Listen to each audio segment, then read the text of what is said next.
We have to prove that √3 is an irrational number. अब ध्यान से देखिए, मैं सिद्ध करने जा रहा हूँ प्रमाण।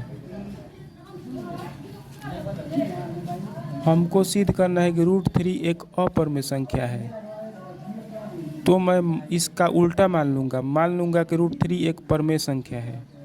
माना कि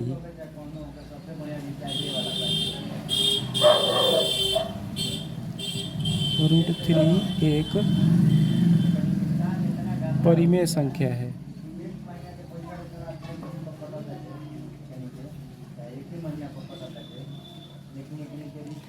जब यह परमेय संख्या है तो इसको हम बट्टे के रूप में लिख सकते हैं, मतलब P/Q या A/B के रूप में लिख सकते हैं। जैसे कि √3 बराबर हम ले सकते हैं A/B, जहाँ A और B दोनों पूर्णांक है। जहाँ A और B दोनों पूर्णांक हैं।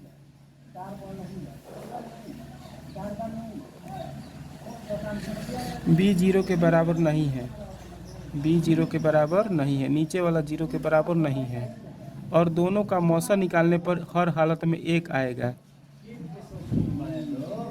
दोनों का मौसा निकालने पर मतलब मौसा A एंड B, A और B का मौसा निकालने पर हर हालत में 1 आना चाहिए। मान लिया कि √3 एक परमेय संख्या है, तो √3 बराबर हम लिख सकते हैं A/B, क्योंकि परमेय संख्या को बट्टे के रूप में लिखा जा सकता है।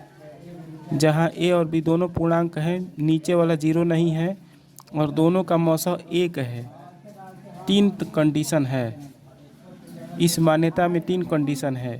अब आगे की ओर बढ़ते हैं। तो √3 बराबर हो गया A/B। याद रखिएगा A/B का मौसा 1 है, तो √3 के नीचे 1 है, तिरछा तिरछी गुणा करते हैं। इसमें 1 से तो A, इसमें B से तो B√3। अब दोनों तरफ वर्क कर देते हैं। दोनों तरफ वर्क करने पर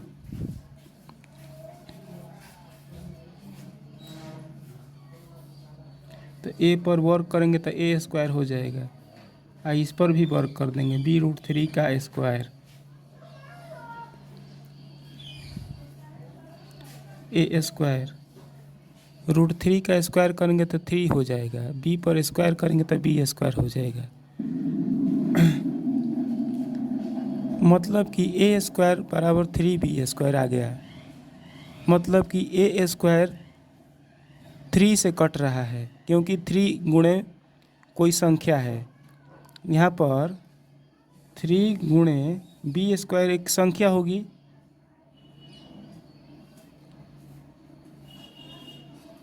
चूँकि A² का फॉर्म है 3 × B², मतलब A² जो है 3 से कट जाएगा, क्योंकि इसका रूप 3 गुणे कोई संख्या। B² क्या है? कोई संख्या हो सकती है। तो किसी भी संख्या का अगर रूप कोई संख्या गुणे कोई संख्या का फॉर्म में आ जाए तो वह संख्या उस संख्या से कट जाती है। इस यहाँ पर A² का रूप 3 × B² है, मतलब कि A² हर हालत में 3 से कट जाएगा, क्योंकि स्पष्ट दिखाई दे रहा है कि 3 से कोई संख्या में गुणा हुआ है। इसी कारण से A² 3 से कट जाएगा, इसलिए A² 3 से विभाजित है।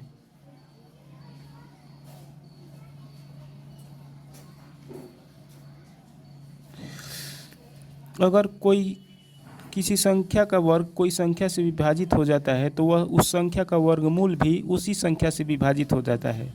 यहाँ पर A² एक वर्ग संख्या है, वह किसी संख्या से विभाजित हो रहा है। A² 3 से विभाजित हो रहा है, तो इस संख्या का वर्गमूल करेंगे तो जो आएगा वह भी 3 से विभाजित हो जाएगा। मतलब कि इस संख्या का वर्गमूल करेंगे तो A आएगा, स्क्वायर हट जाएगा तो वह भी 3 से विभाजित हो जाएगा। हम लोग यह जानते हैं, जैसे कि मैं समझा रहा हूँ साइड में। मान लीजिए कि 2 का स्क्वायर जो है 2 से विभाजित है, 2 से विभाजित है, तो इसका वर्गमूल जब हम करेंगे मतलब 2 से विभाजित हो जाएगा। जैसे कि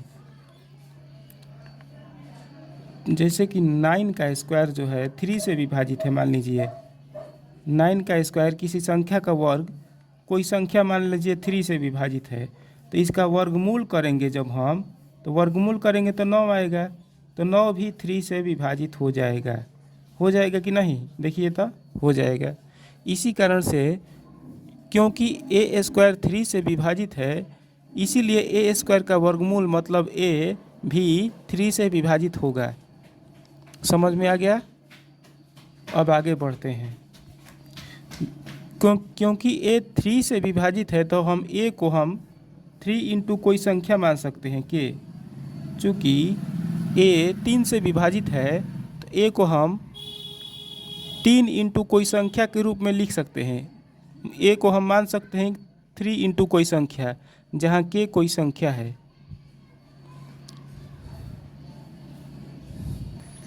इसको हम इक्वेशन 1 मानेंगे। A square is equal to 3 into B square को हम इक्वेशन 1 मानेंगे। अब हम ए का मान इस इक्वेशन में रख देंगे। मान एक में रखने पर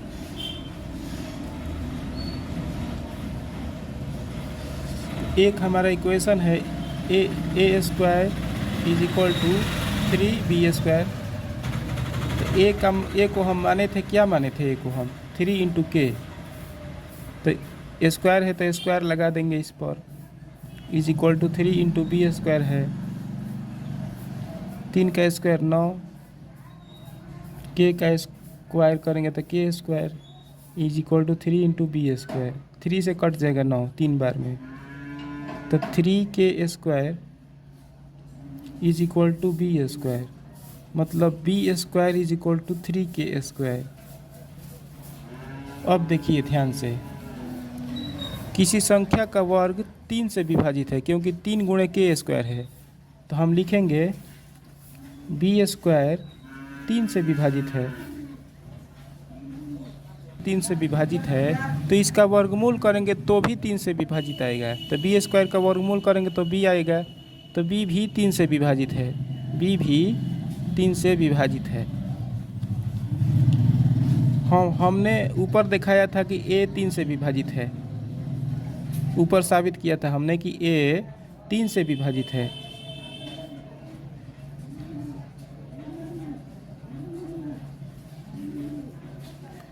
फिर हमने साबित कर दिया कि b भी 3 से विभाजित है, b भी 3 से विभाजित है।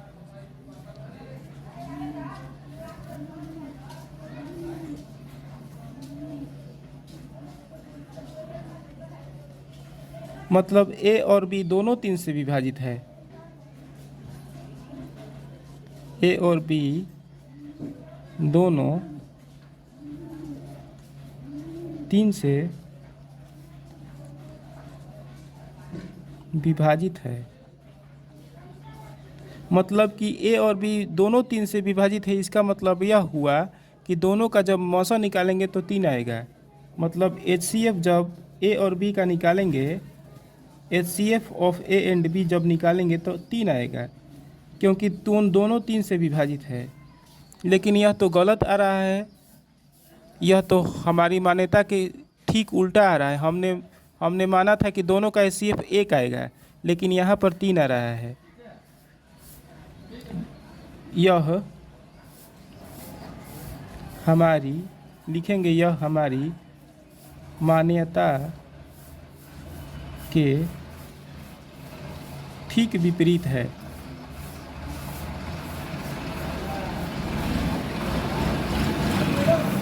क्योंकि हमारी मान्यता के अनुसार मौसा 1 आना चाहिए था, लेकिन यहाँ पर दोनों का मौसा 3 आ रहा है। अतः हमारी मान्यता गलत है, क्योंकि यह हमारी मान्यता के ठीक उल्टा है। तो लिखेंगे अतः हमारी यह मान्यता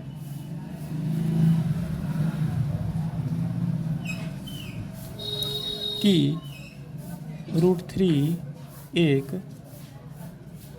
परिमेय संख्या है।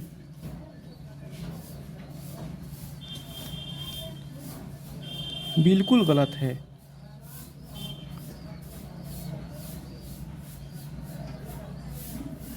क्योंकि हमारी मान्यता के अनुसार दोनों का मौसा 1 आना चाहिए था, लेकिन यहाँ पर दोनों का मौसा 3 आ रहा है। अतः यह हमारी मान्यता के ठीक अपोजिट है, ठीक उल्टा है। अतः जो हमने यह माना था कि √3 एक परिमेय संख्या है, वह बिल्कुल गलत है। हमने बिल्कुल गलत माना था कि √3 एक परिमेय संख्या है। अतः √3 परिमेय संख्या नहीं है। जब √3 एक परिमेय संख्या नहीं है तो यह हर हालत में यह एक अपरिमेय संख्या होगा। इसलिए √3 एक अपरिमेय संख्या है। हमने साबित कर दिया है √3 एक अपरिमेय संख्या है।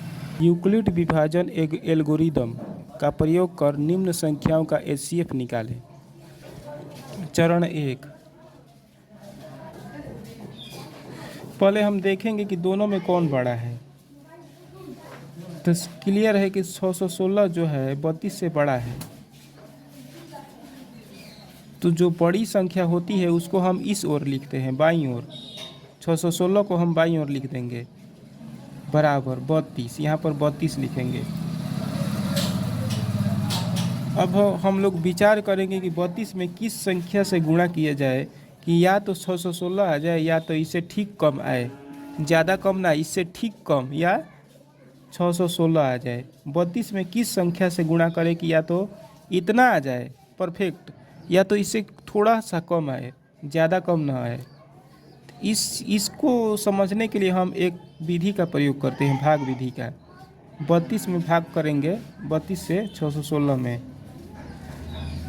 बड़ी वाला संख्या यहाँ पर लिखते हैं। तो 32 को 2 बार पढ़ेंगे तो 64 आ जाएगा।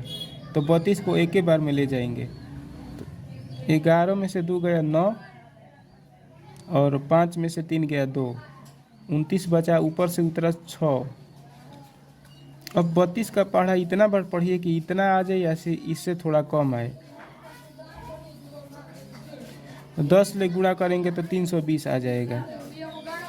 9 से गुणा करेंगे तो 9 दूनी 18, 8 और 27 और 1 28, इतना आ जाएगा।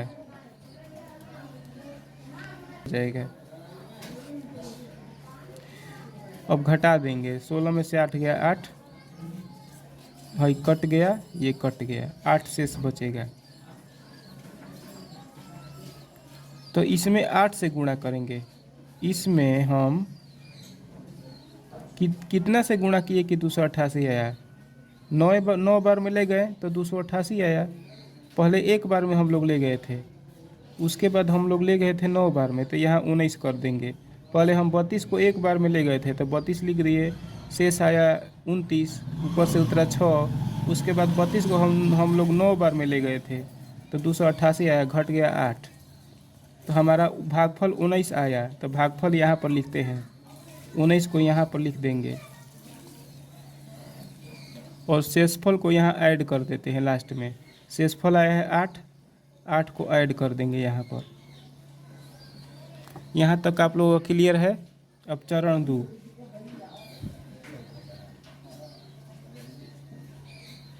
चरण 2 में हम लोग क्या करते हैं? चरण 2 में हम लोग इस वाली संख्या को 32 जो है, चरण 2 में हम लोग 32 को यहाँ लिखते हैं बाईं ओर। मैं तीर से दर्शा रहा हूँ। 32 को हम लोग 616 के स्थान पर हम लोग अब 32 को लिखेंगे चरण 2 में। तो 32 लिख दिए, बराबर। अब हम लोग शेषफल को यहाँ लिखते हैं। शेषफल जो हमारा 8 आया था उसको हम यहाँ लिखते हैं जहाँ 32 हम लोगों ने लिखा था, 8। अब दिमाग में यह सोचेंगे कि 32 8 में कितना से गुणा करे कि 32 आ जाए। तो ऐसे कर लीजिए, भाग कर लीजिए, चेक कर लीजिए भाग करके। 8 दूनी 16, 8 तरीके 24, 8 चौके 32, 4 बार में कट जाएगा 32 पूरा पूरा। तो यहाँ 4 से गुणा कर देंगे, 8 चौके 32, शेषफल हमारा कितना बचेगा? 0 बचेगा। तो यहाँ 0 से जोड़ देंगे 0। तो जब हमारा शेषफल 0 आ जाता है तो हम स्टॉप कर जाते हैं, अब चरण आगे नहीं बढ़ाएंगे, यहीं पर हम लोग रुक जाएंगे। जो हमारा आंसर आएगा वह ऊपर वाला शेषफल आएगा। जिस चरण में हमारा शेषफल 0 हो जाएगा उस चरण के ठीक ऊपर वाले चरण का शेषफल हमारा आंसर होगा, मतलब यहाँ वाली संख्या हमारा आंसर हो जाएगा।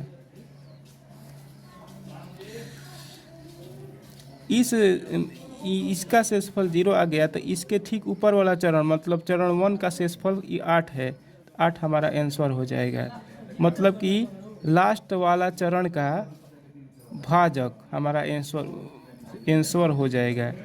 लास्ट वाला चरण, क्योंकि शेषफल 0 आ गया तो लास्ट वाला चरण चरण 2 हो गया, तो लास्ट वाला चरण का जो भाजक आया है मतलब 8, वही हमारा मौसा हो जाएगा। इसलिए HCF of 616 and 32, 616 and 32 is equal to 8। हमको बताना है कि ये जो संख्या है पहला नंबर और ये जो संख्या है भाज्य संख्या क्यों है। यह VVI क्वेश्चन है बोर्ड मॉडल, यह भी आता है 2 नंबर का। हल देखिए पहला का, पहला क्वेश्चन है, मान लीजिए कि a बराबर, माना कि हम इस पूरी संख्या को हम a मान लेंगे, मतलब a बराबर 13 गुणे 11 गुणे 7 गुणे 5 प्लस 5। अब इसमें से जो है 5 कॉमन कर लेंगे, 5 कॉमन कर लेंगे तो 13 इंटू 11 इंटू 7 प्लस 1 आएगा।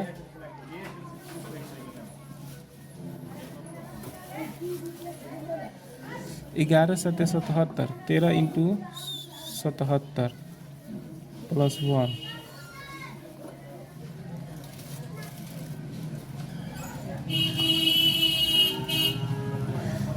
यानी कि स्पष्ट है कि ए जो है कम से कम 3 संख्याओं से कटेगा। एक 5 से कटेगा, एक इस संख्या को हल करने के बाद जो संख्या आएगी उस संख्या से कटेगा।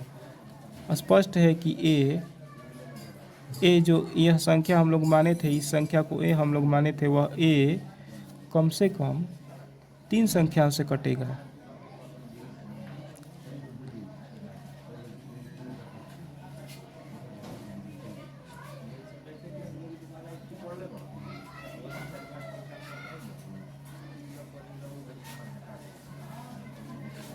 एक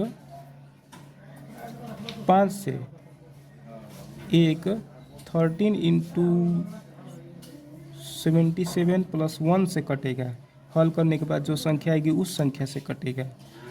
एक स्वयं अपने आप से कटेगा, एक 1 से कटेगा,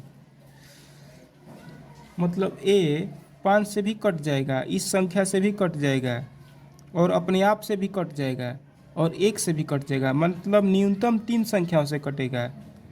तो जब न्यूनतम 3 संख्याओं जो वह संख्या जो कम से कम 3 संख्याओं से कटती है वह हर हालत में भाज्य संख्या होती है, इसलिए ए भाज्य संख्या है।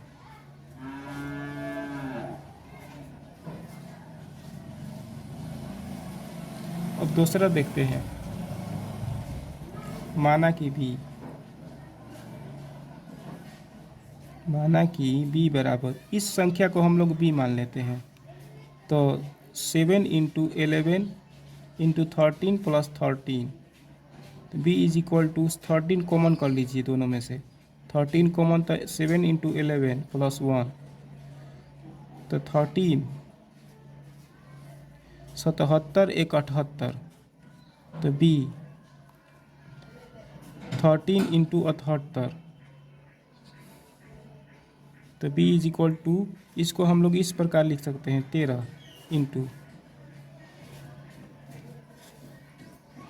इसको हम लोग गुणनखंड करेंगे 78 का, 2 से ले जाएंगे, 2 तिहाई 6, 2 नवा 18, 3 39, तो इसको हम लोग इस तरह लिख सकते हैं 2 इंटू 3 इंटू 13। तो स्पष्ट है कि b अभाज्य संख्याओं के गुणनफल के रूप में है, अतः यह भाज्य संख्या है। तो चूंकि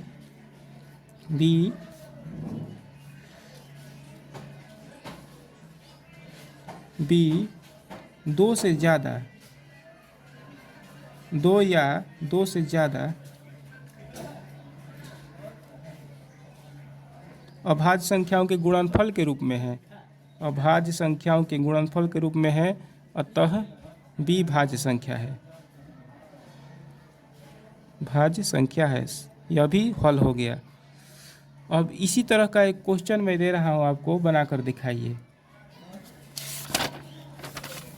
मैं यहाँ पर क्वेश्चन लिख रहा हूँ, बताएं कि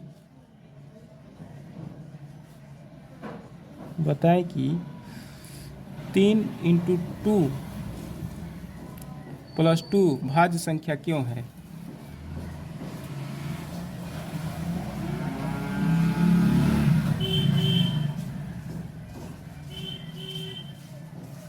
यह बताना है कि आपको यह बताना है कि 3 इंटू 2 प्लस 2 भाज्य संख्या क्यों है।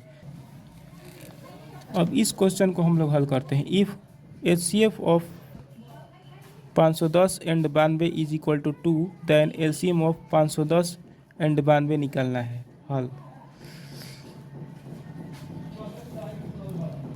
एक दिया है HCF दिया है 2, LCM निकालना है हमको, LCM हमको निकालना है। फर्स्ट नंबर दिया है,